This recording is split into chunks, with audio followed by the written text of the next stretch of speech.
सम्मानित bras tent house की तरफ से 10 रुपया रहा मोरनी के लिए, यानी लावा चुनने के लिए। कैसे चालू।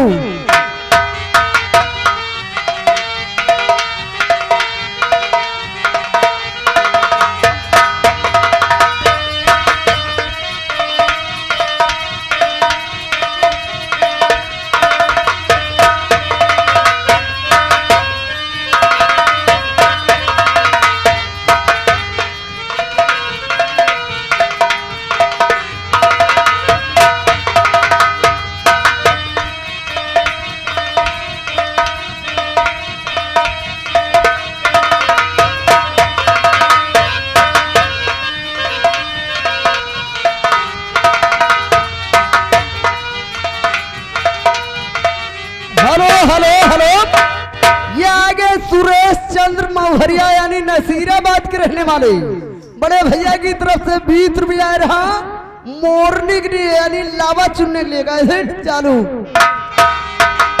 हेलो, ये आगे इरफान भाई गांधीनगर, ये 10 रुपए यानी लावा चुनने के लिए। हेलो, ये आगे बड़े भैया गुमनाम की तरफ से 10 रुपया रहा मोरनी के लिए। और जो लेजर लाइट मार रहे हैं ना, लेजर लाइट अपना बंद कर लो, नहीं छीन लिया जाएगा। 10 रुपया मोरनी के लिए। कैसे चालू।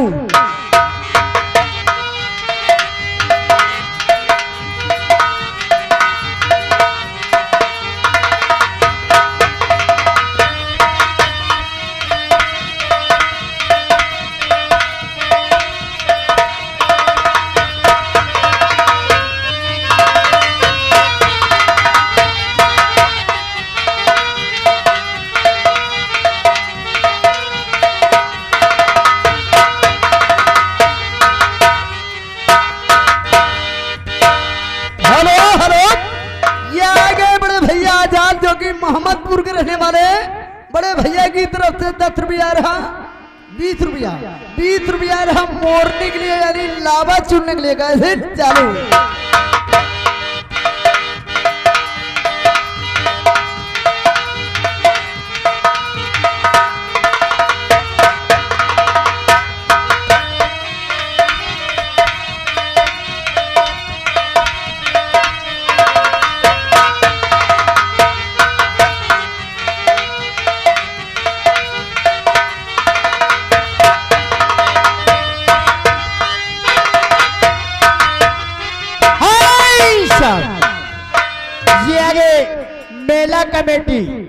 मेला कमेटी की तरफ से मोरनी के डांस पे खुश होकर के यानी तुम्हारे लिए 50 रुपए स्पेशल इनाम है।